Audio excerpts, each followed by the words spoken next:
Ya,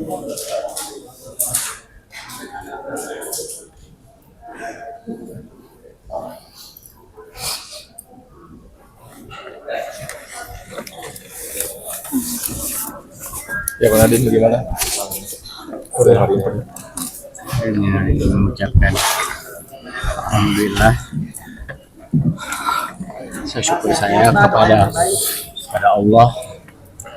Saya ingin berterima kasih kepada majelis Saya mundur kemanusiaan mereka untuk sudah memberikan pengalihan status menjadi tahanan rumah, di mana saya bisa menjalankan operasi saya segera dan bisa pulang ke lingkungan yang steril. Saya tidak mau ini mengganggu proses persidangan. Saya secepat mungkin akan kembali langsung untuk melakukan sidang karena saya mau ini juga berakhir secepat mungkin.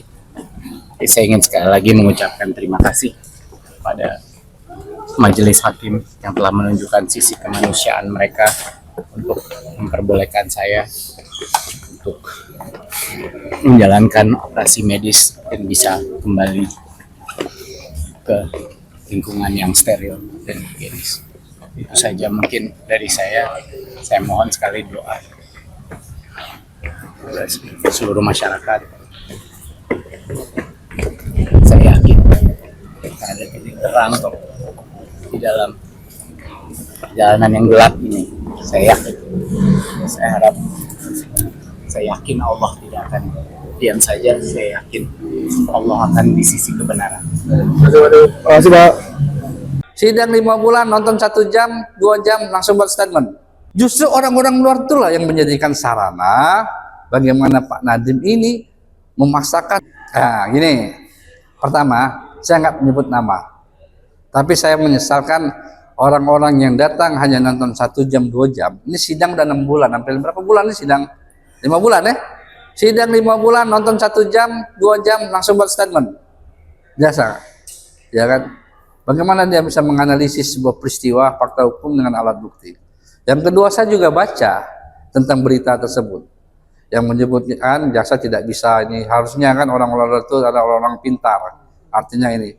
Justru orang-orang luar itulah yang menjadikan sarana bagaimana Pak Nadiem ini memaksakan untuk menggunakan krum. Seperti itu.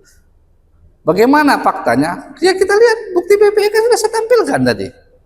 Bagaimana percakapan Yuristan, Fiona, bagaimana percakapan antara Ibam segala macam seperti itu. Saya tanya sama Adek, kalau Adek sebagai menteri, lazimnya apakah harus Adek panggil dulu, komunikasi dulu dengan bawahan, dengar dulu pendapatnya, cari tahu dulu persoalannya. Lazimnya kan seperti itu, ya kan? Kalau saya misalnya sebagai kepala kantor, pasti saya tanya dulu, bagaimana saya ingin mengetahui karakteristik di sekolah di bawahan saya seperti itu. Apa tidak ada orang yang pintar di Kemendikbud itu seperti itu? Berarti dari jaksa melihat bahwa pelibatan Yuristan dan kawan-kawan ini bukan berarti internal di kementerian ini tidak mampu untuk terkait menjalankan program ini. Ya faktanya kan Yuristan kan sudah kita tetapkan tersangka. Saya kira jaksa pintar, tapi dia kelelahan untuk menghubungkan fakta untuk jadi bukti itu. Bukti untuk jadi tuduhan. Di situ dia gagal saya kira. Saya lihat bahwa saya mengajar legal reasoning, karena itu saya ingin tahu apakah sidang ini dituntun oleh nalar hukum yang bersih atau di dalamnya ada defect, ada karat politik, ada karat pesanan segala macam. Hanya itu yang saya ingin uji sebetulnya. Dari yang baru saksikan tadi, sepanjang persidangan seperti apa penilaian?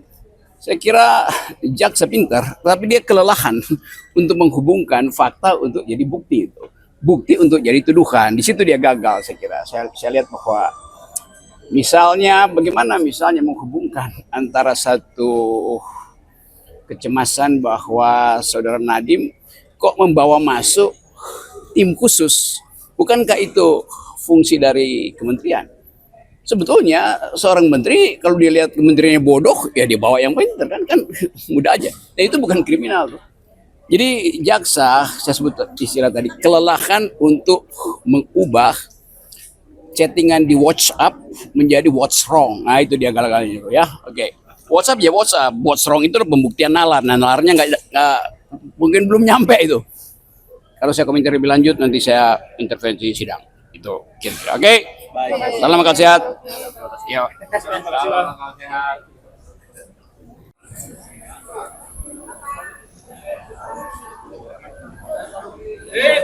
Oke.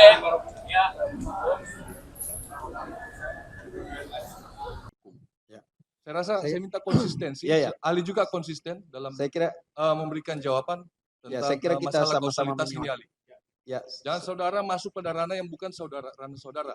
ya, saya kira kita sama-sama menyimak terhadap pendapat-pendapat ahli. Nanti terhadap hal itu yang jika tidak bisa, saudara bisa counter untuk itu, ya, untuk memastikan. Baik, Yang Langsung Mulia, singkat- saya dari singkat tadi aja. sudah menyampaikan. Ya, ya, Saya hanya menjawab yang sesuai dengan apa yang saya kuasai. ya. Dan Makanya saya cukup menguasai bidang itu, saudara. Itu majelis yang terhormat. Dan dibuktikan saya membantu kejaksaan ini dulu. ya, Cukup saya kira- besar bantuan saya. Ya, saya kira cukup. Jadi tolong Makanya- juga hormati saya. Makanya yang kami sampaikan bahwa saudara memberikan Saudara ahli, siapa pendapat yang tidak menghormati saudara? Sikap Anda, Saudara Anda cukup- ngomongnya tidak Ini patut. Kenceng kita bisa kenceng-kenceng. Gak sopan Anda. Anda keberatan. Anda ke kalau ketua ngomong, majelis. Anda yang sopan dong. Sopan Kita ngomong sedikit baik-baik. Anda. Baik, Yang Mulia, saya akan membatasi pendapat saya terkait dengan kompetensi yang saya miliki. Kompetensi saya adalah audit. Dalam hal ini, audit kerugian negara. Aspek perlindungan terhadap pejabat dan lain sebagainya itu merupakan kompetensi ahli administrasi negara. Jadi nanti mungkin silakan ditanyakan lebih lanjut ke sana. Maka jawaban saya adalah terkait apakah ada hubungan antara audit kepatuhan dan kemudian pemeriksaan investigasi. Kalau itu saya jawab. Jawabannya ya, dan harusnya ada. Nah, audit kepatuhan ini untuk menemukan adanya predikasi. Jadi predikasi ini tidak muncul tiba-tiba, tapi melalui proses assurance, melalui proses audit. Ada informasi, kemudian diuji informasi itu, oh ternyata memang ada. Memang ternyata sudah ada orang yang sudah terima duit gitu ya di depan, kemudian melakukan hal-hal yang melanggar, tidak melaksanakan secara sengaja, tidak melaksanakan prosedur. Nah itu gambarannya kurang lebih seperti itu gambarannya. Nah, kalau itu tidak, berarti predikasi itu tidak ada. Nah, dalam audit yang dilakukan sebelumnya, 2 audit, itu predikasinya tidak ditemukan. Tidak ada predikasi. Predikasi itu adalah penyimpangan atau kecurangan atau hal-hal yang terkait dengan pelanggaran terhadap ketentuan perundang-undangan. Nah, itu tidak ditemukan. Ada temuan-temuan tetapi lebih kepada aspek administratif dan tata kelola yang temuan-temuan itu sudah ditindaklanjuti. Nah, lucunya kalau ini terhubung sebenarnya bagaimana mungkin, walaupun ini kita bicara secara substansial ya, bukan dalam konteks formal atau siapa yang memiliki mandat. Harusnya dengan audit yang tidak ada predikasinya, tidak ada audit kerugian negara, tidak ada audit investigasi. Karena audit awalnya sudah tidak memperlihatkan adanya predikasi tersebut. Terima kasih. Terima kasih. Izin terakhir majelis. Berapa? Ada 5 pertanyaan. Cuma iya atau tidak kok, tidak banyak. Ya. Baik, terima kasih saudara ahli. Terima kasih saudara ahli. Ini kehormatan buat saya nih. Saya bertanya kepada Ketua BPK tahun 2019 sampai 2022. Ini kehormatan besar buat saya nih. Karena jujur aja banyak undang-undang saya sebenarnya untuk auditor ini. Tapi pertama begini ahli. Saya pertama ingin bertanya tentang bagaimana sih cara membaca audit ini? Karena di Ketua BPK langsung saya bertanya nih. Mungkin tolong dibantu di halaman 2 angka 3 LHH BPK. Jadi pertanyaan saya praktis-praktis saja. Teorinya sudah semua diambil teman-teman saya nih. Nah ini ahli. Ini di poin 3 itu ada kalimat begini. Ruang lingkup penugasan mencakup pengadaan laptop dengan Chrome operating system Chromebook, termasuk di dalamnya Chrome device management dengan rincian sebagai berikut. Nah di sini ada 1, pengadaan di Kemendikbud sumber anggaran DIPA, 2, pengadaan di daerah sumber anggaran DAK fisik. Nah, saya ingin bertanya ke ahli, kalau auditor menyampaikan seperti ini maksudnya apakah ini dananya yang sama atau berbeda? Dan siapa sebenarnya penanggung jawab atas dana ini? Mohon ahli bantu saya untuk membacanya bagaimana sih ini. Tadi sebenarnya saya sudah jelaskan. Di situ kan sudah jelaskan juga sumber anggarannya satu APBN, IPA. Sumber anggaran yang kedua itu adalah DAK. DAK ini adalah pendapatan di APBD. Dia merupakan pengeluaran. Dia apa namanya APBN, tetapi kemudian jadi pendapatan di APBD. Tanggung jawab pengelolaannya itu ada pada pemerintah daerah. Karena wewenang dan tanggung jawabnya pemerintah daerah. Atasnya wewenang dan tanggung jawabnya ada pada pemerintah pusat dalam hal ini instansi yang berwenang. Kalau Kementerian Dikbudristek maka pada instansi tersebut tanggung jawabnya. Kalau yang di daerah ini siapa yang tanggung jawab berarti? Bertanggung jawab tentunya adalah pemerintah daerah. Pemerintah daerah pada instansi yang berwenang. Nah, saya mau ke kausalitas tadi ahli, karena kalau buat saya orang pidana, perbuatan itu berkausalitas dengan pelakunya. Kerugian akan berkausalitas dengan pelakunya. Makanya kita ada teori kausalitas. Nah, kalau di audit tuh ada tidak sih teori kausalitasnya Oh sebetulnya? iya, kan tadi sudah dijelaskan bahwasanya kerugian yang pertama, kemudian perbuatan melawan hukum, dan kemudian kausalitas. Apakah ada satu kerugian yang disebabkan oleh perbuatan melawan hukum tertentu, dan ada hubungannya disebabkan seperti itu. Saya mau nanya kausalitasnya, saya praktis aja. Di sini atas dasar LHA BPKP inilah, pengadaan di daerah DAK fisik itu juga dianggap Pak Nadiem sebagai menteri bertanggung jawab. Pertanyaan saya, apakah memang begitu normanya kalau di kacamata sudut pandang sebagai auditor? Tadi sudah saya jelaskan juga bahwasannya struktur dan domain wewenangnya kan jauh. Pak Menteri khusus APBN, tapi kemudian terkait dengan administrasi dan teknis juga sudah berbeda. Kan ada penjenjangannya ke bawah, KPA-nya tugasnya apa, PPK tugasnya apa, dan siapa yang melaksanakan teknis pengadaan. Baik. Nah, menurut pendapat ahli, pengadaan DAK fisik itu dapat tidak diminta pertanggungjawaban kepada menteri? Ya. Tentunya Mohon tidak. izin, Yang Mulia, Tidak. kami keberatan dengan pertanyaan ini. Karena tadi kan ahli telah menjelaskan bahwa hubungan kausalitas itu adalah hubungan antara akibat kerugian keuangan negara dan penyimpangan yang dilakukan. Bukan akibat dari orang yang melakukan. Tetapi teman PH dari tadi menanyakan tentang akibat atau perbuatan dari pelaku orang. Bukan tentang kerugian yang diakibatkan oleh perbuatan melawan hukum. Ya. Saya rasa saya minta konsistensi. Ahli juga konsisten dalam saya kira memberikan jawaban tentang saya kira kita masalah sama-sama kausalitas ini, ahli. Jangan saudara masuk pada ranah yang bukan ranah saudara. Saya kira kita sama-sama menyimak terhadap pendapat-pendapat ahli. Nanti terhadap hal itu yang jika tidak sense, saudara bisa counter untuk itu. Ya, untuk memastikan. Baik, Yang Mulia, saya dari tadi sudah menyampaikan. Saya hanya menjawab yang sesuai dengan apa yang saya kuasai. Dan saya cukup menguasai bidang itu, saudara. Itu majelis yang terhormat.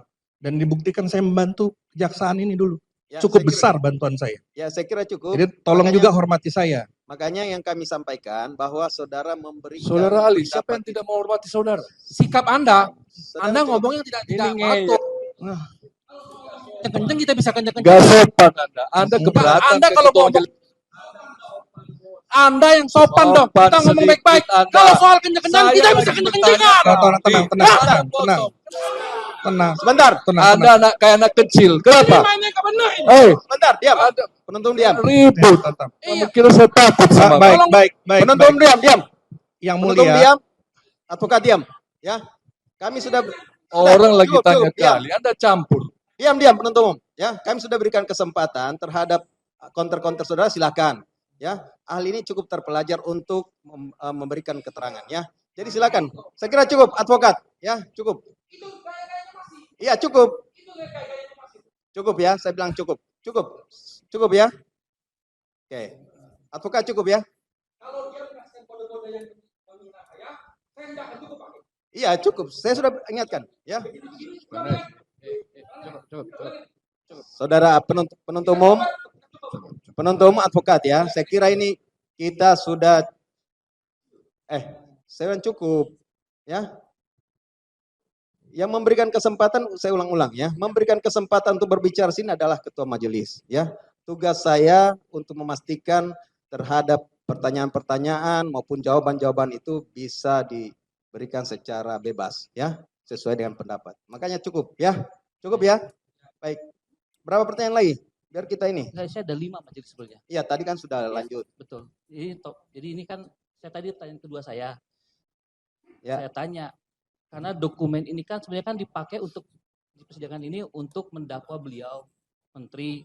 Makanya saya sebagai orang yang tidak ngerti audit, saya orang hukum, seorang pidana, saya 3 tahun saya kuliahnya pidana, saya nggak ngerti audit. Saya tanya Ya, ke beliau. silakan ditanyakan kepada ahli yang sudah dijelaskan. Saya kira tidak perlu ulangi. Ya, betul. baik. Silakan. Baik, pertanyaan saya ahli. Ini kan audit ini bisa tidak digunakan untuk menyatakan bahwa kerugian negaranya itu tanggung jawab beliau untuk yang DKA fisik. Sebenarnya tadi sudah saya jawab ya bahwasanya wewenangnya itu dibatasi APBN itu siapa, kemudian yang fisik siapa. Dan itu sudah dari awal saya jelaskan terkait masalah tanggung jawab. Kurang lebih seperti itu. Baik. Terima kasih. Artinya tidak bisa ya. Baik, saya lanjut.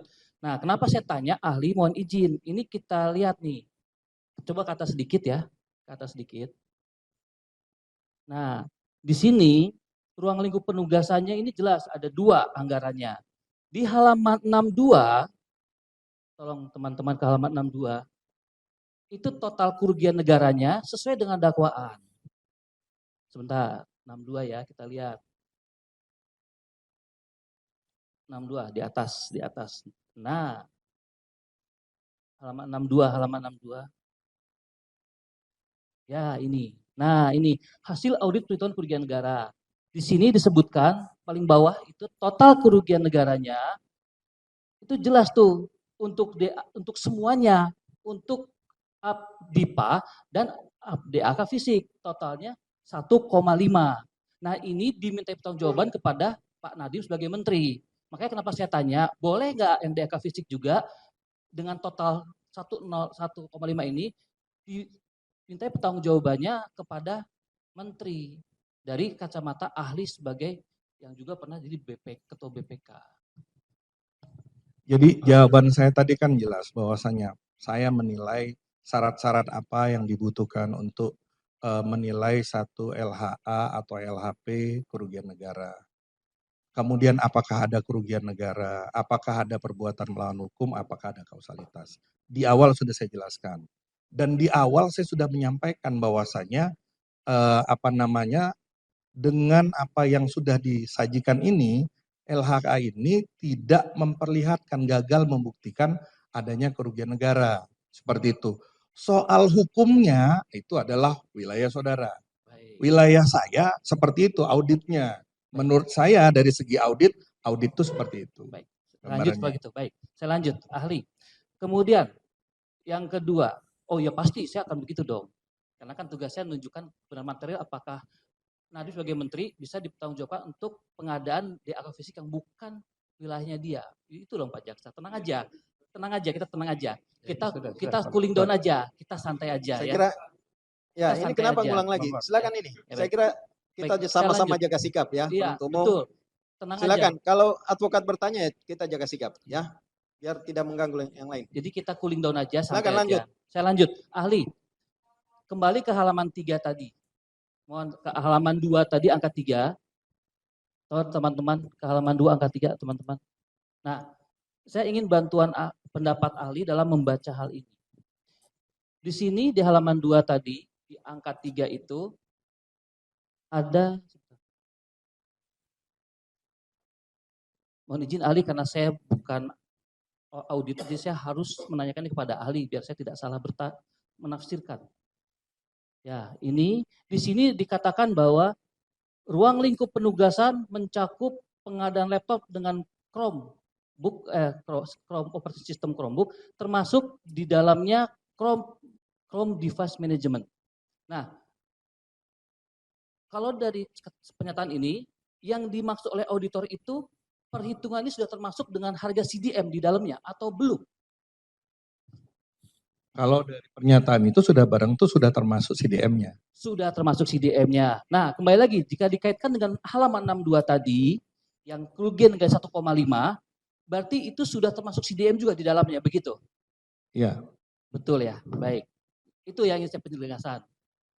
Karena, nah, pertanyaan saya selanjutnya, yang keempat pertanyaan saya, apakah boleh ada double counting dalam sebuah perhitungan kerugian negara. Artinya begini, di sini sudah disebutkan termasuk CDM 1,5. Tapi kemudian muncul lagi CDM itu sebagai angka baru. Jadi hasilnya kerugian negaranya berjumlah 1,5 tambah 600 gitu. Kami akan menyampaikan ini berdasarkan pengalaman, ya. Mengenai masalah aspek hukumnya silakan dinilai. Jadi apa yang dikemukakan di pengadilan ini, semua angkanya itu dasarnya adalah laporan hasil audit, laporan hasil pemeriksaan. Kalau kemudian muncul angka baru, itu berarti kan laporan ini kan tidak bisa digunakan, dibantah. Posisinya laporan ini dibantah.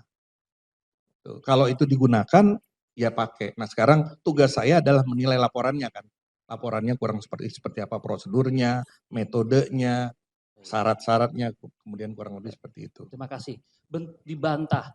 Ketika diperiksa di persidangan ini, auditor yang membuat laporan ini, saya tanya. Saya bilang, di LHP Anda, apakah itu termasuk CDM? Dia bilang, sudah. Saya tanya, apakah CDM dikeluarkan? Tidak, dia bilang. Lalu di dakwaan ini ada lagi kerugian negaranya, CDM angkanya baru. Jawaban beliau adalah, itu tanyakan kepada penuntut. Apakah itu maksudnya sanggahan dari si auditor tadi? Nah, saya pikir barangkali untuk itu advokat tanya sama penuntut. Nah, baik. Subscribe, share, like, and comment. Subscribe, share, like, and comment. Subscribe, share, like, and comment. Subscribe, share, like, and comment. Subscribe, share, like, and comment.